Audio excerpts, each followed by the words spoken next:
from the what you call as handwritten receipt at that particular point of time. So at an end-to-end process digitally, and it will completely bypass this handwritten mechanism.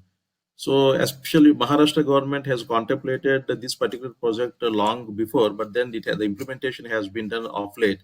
So it is absolutely benefiting farmers as well as the mandis and the what you call as the marketplaces, APMC institutions, and the traders, egg markers, the graders, whoever are there. So there it is acting as a facilitator. So the project, it has undertaken a project, and in 2019 only this project was launched, and then so many farmers now they are trying to use this particular app, that is APMC Manchar app, around more than 10,000 farmers. So it has absolutely derived the benefit with which it was launched, with which it was conceptualized. So this is one of the important what you call as projects that has been taken by startups. It is actively currently in Pune, Maharashtra only. Next one. Source Trace. So digital agriculture, as I told you, is a software as a service. So farmer as a service, we talked about farmer as a service, but whereas a software as a service, which is basically focusing on sustainable agriculture and empowerment of small and marginal farmers. So it is a mobile application which is using Java and Cordova SQLite technologies, and then absolutely they are trying to, what you call as trace the what you call as the visibility of the from field to the market. So at this particular stages, at all these stages, it has got its visibility, whatever the tractions that are happening from farm to marketplace. Actually there it has undertaken a project, and this project has been taken by Coffee Board in collaboration with the Department of Tribal Welfare, Government of Karnataka.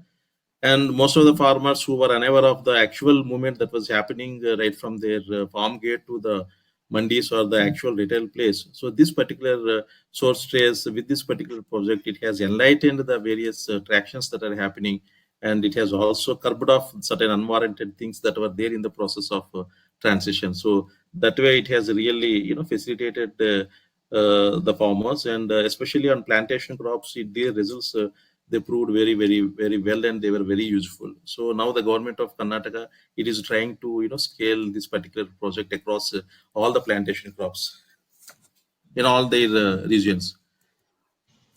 Coffee Board. So Coffee Board is using a product name that is called as a pest identification app with an AI technology, and especially that is also there in Karnataka. See, most of the startups or most of the companies are based out of Karnataka, and if you see in Bangalore, agri-tech, around 40 to 45% of the agri-tech startups are there in Karnataka or Bangalore. So it is absolutely progressive states in terms of adopting the technology. So they have identified an early detection of WSB infected coffee plants for taking timely corrective measures. So it is nothing but a pest identification app, especially meant for coffee crop, plantation crop. So they have also undertaken a project, and then the 90% of accuracy level they could identify as far as the pest identification is concerned. So this is RMSI. Actually, it is not pertaining to India. It is pertaining to Africa and then Kenya. And this particular company is trying to enter into Indian operations. That's why I have put this particular company slide. So it is a web-based application of agro-weather decision support system to develop and disseminate the information on farming practices and alert focusing on decisions linked to weather forecast during cropping season for local application. Rather, we can say it is giving a complete meteorological data along through an SMS based model. Almost, see, I also worked with a company called as Thomson Reuters, wherein we disseminated the information pertaining to market intelligence, weather, and then market information. But then that model was not scalable. It was ahead of the times in 2010. But then now a company called as RMSI, which has actually put its strong feet in African space. Now it is trying to enter into India. So I would like to just tell our students that there are certain companies which are coming into Indian space. So one of these companies is RMSI. Samudra Network, it has taken a project like FPO digitalization. That is the objective of this particular project. So with the 515 farmer producer companies, and currently it is active in Karnataka, especially in Tumkur and then Kungi, Gubi regions. So basically, is a digitalization which is trying to digitalize the FPOs at the first sector, and then cooperative staff and directors, and then it is also trying to enhance the concerned government organizations or the cooperative organizations in terms of the input sales and the stock and inventory management.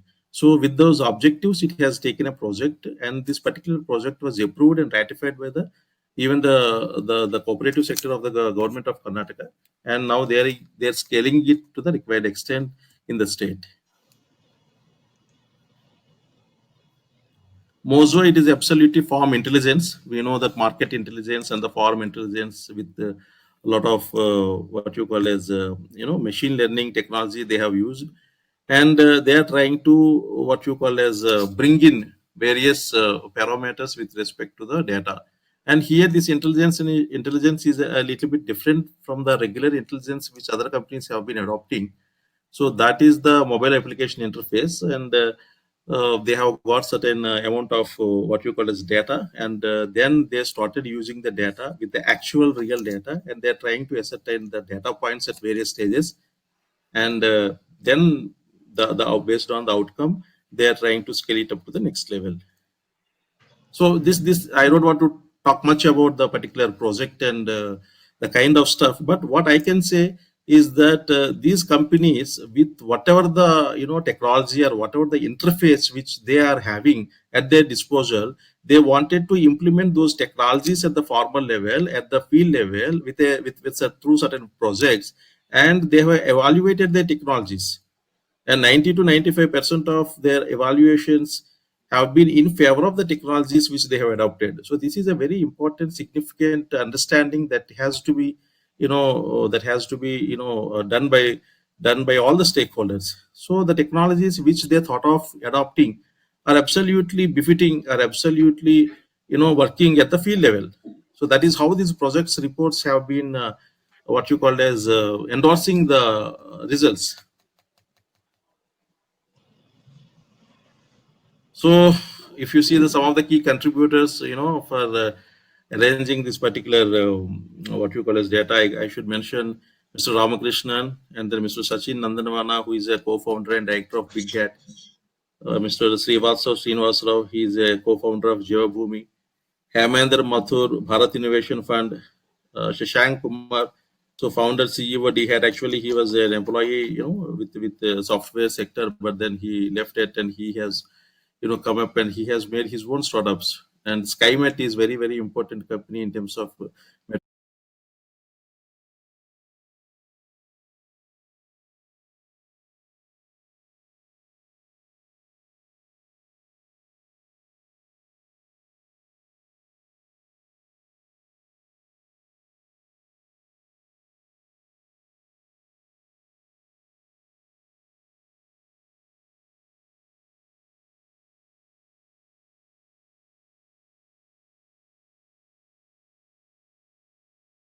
radiological data. Jatin Singh is the managing director of SkyMet. It is not that we should be having a complete expertise to be associated with these kind of stuffs. At a basic level, because at supply chain level, as digitalization level, at market interface level, at bringing quality inputs to farmers' doors level, we need people or companies in agri-tech startups. They are requiring people with a what you call as hands-on expertise in terms of agricultural practices. So especially our agricultural students or graduates who are adapting in this particular subject, you may be having a expertise in any one of your subject of your interest, be it agronomy, be it your breeding, or be it of any soil science or whatever it may be, but all these particular companies are looking for such kind of people. So what I'm trying to put here is like there are lot many opportunities which we can explore, which we can afford to explore beyond our horizon. So let us not confine to only specific arenas of our thought process. Let us go beyond these horizons and let us explore ourselves there is a lot, what you call a space that is absolutely looking for all of us. And I also explored in the same way. I try to, think beyond these particular horizons. And like there are a lot of things that are happening in internet. So we can just what you call as meet the people, we can talk to the people without moving over there, and we can understand their requirements, and immediately we can get into their groove. There is nothing much we can do, but we have to be in touch with this all these people through a net only. You don't have to even go anywhere. So that at least we will understand the dynamics and we will be a part and parcel of these proceedings. So that is what I wanted to communicate through this particular presentation. So I hope if anybody is having any doubts, so definitely they can ask, and I will be happy to be. If I know, definitely I will answer. If I don't know, then I will try to understand the question, and I will try to probably reciprocate at a later stage.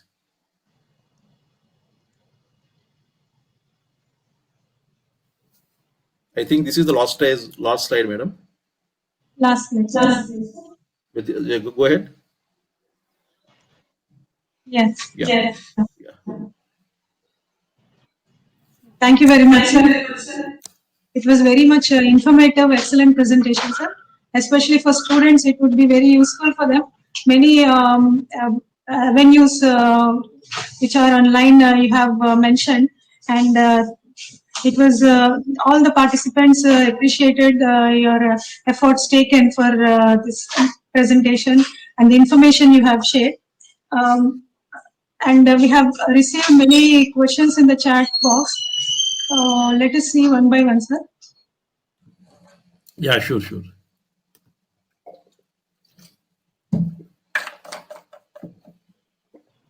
The one question, how many agri-tech startups are available in India, and what is the position of India in the world regarding agri-tech space? No, see, as of now, we are having more than 500 startups at this point of time, but which are at a scalable level. But if you talk total number of startups, it will be crossing more than 5,000, in fact. But I am just this 500 is the considerable, number of companies which are in the fray. But when it comes to the point of, as I have been, underscoring that India, if you see the rank, it must be below 5 only, top 5 in terms of ranking. But let us not bother about ranking. See, ranking is not a relevant factor. It does not give us any insights, because our GDP and our dependence on agriculture sector is huge compared to any other country which has got industrial sector as their backbone of their economy. So let us understand the trends and the dynamics of this particular what you call a sector instead of understanding the rankings. Ranking is a relative term. By virtue of our proposition, by virtue of our geography, whatever the startup companies that are existing at this point of time are low. We need to even have some optimum number, which we will be having in a due course of time. Okay.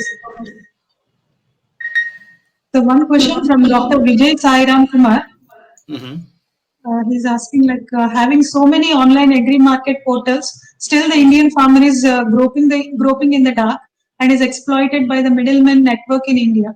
We are very good in organizing AMCs across the country. Why are we unable to network or strengthen them to become virtual to help our farmers market their produce at a competitive price?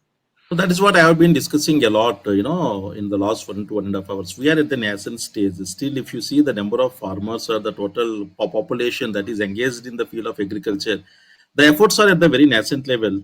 I did not say that we have reached an optimum stage. A lot of efforts are being driven out to facilitate the farmers to see that their produce attains the maximum revenue, as per their expectations. So that is happening. Especially a lot is happening in this industry. Now, these particular startups have started their operations just 5 years back. Now they're at the scalable level. So it will take another 1 decade or 2 decades to attain an optimum stage. So I hope we will be witnessing such, progress very, very shortly, in a decade or 2 decades. There will be an absolute amount of self-sufficiency in terms of, farmers, what you call as traction, to their actual results. So that we will be definitely witnessing. Yes, sir. Is the digital agriculture been implemented in India? If yes, where it has been implemented? Question from Jayant.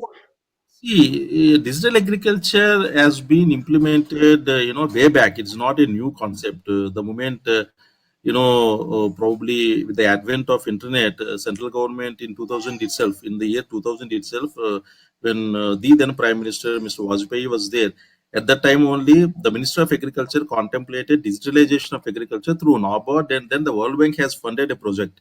But in spite of that, because of the professional, what you call as intricacies and the functionaries which were supposed to undertake that project, there was a lackluster response from them, and because of which it could not succeed completely.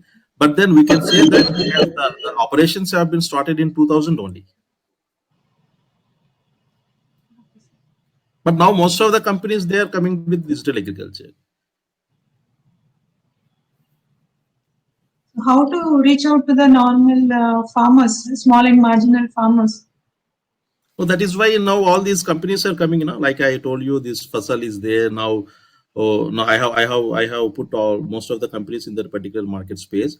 See, small and marginal farmers still they are resorting to the traditional input dealers or the middlemen.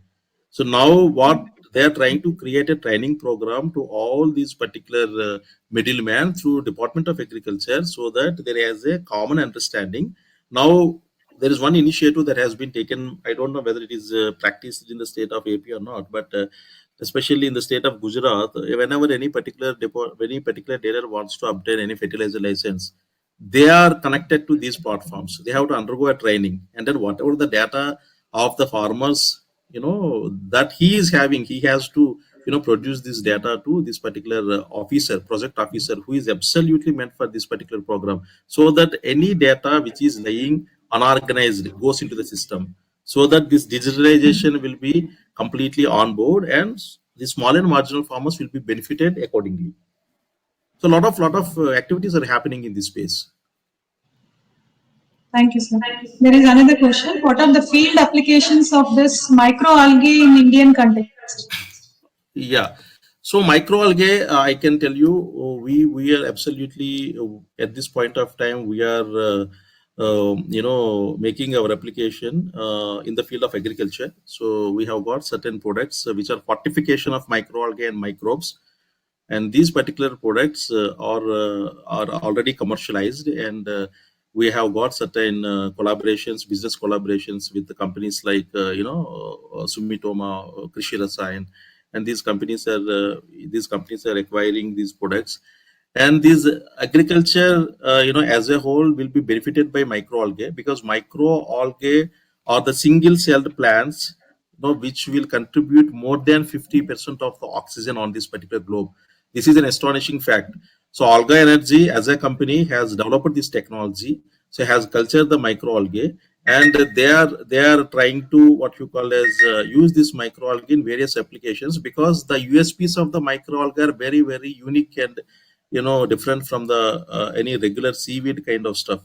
So they are the highest protein enriched plants, and they are offering more than 50% of the oxygen. They are abundantly rich in vitamins, phytohormones, minerals. So by virtue of their proposition, the culturing method has to be very unique, for which Alga Energy has mastered the concept of culturing the microalgae in the most unique style. And we have got a technology called as UPT, that is called as Ultimate Performance Technology. This technology is it is a patented technology by Alga Energy. And now this technology is being applied across the Middle East, Southeast Asian, Asia Pacific countries, in the fields of agriculture, in the field of animal husbandry, animal nutrition, for what you call as biofuelings, and then human nutrition and pharma. So there are various applications we are having. I can talk about a lot, but then fundamentally this is the what you call as applications which we can talk at this point of time. So there is another question from Jayant. Farmers in our country are following traditional methods for farming.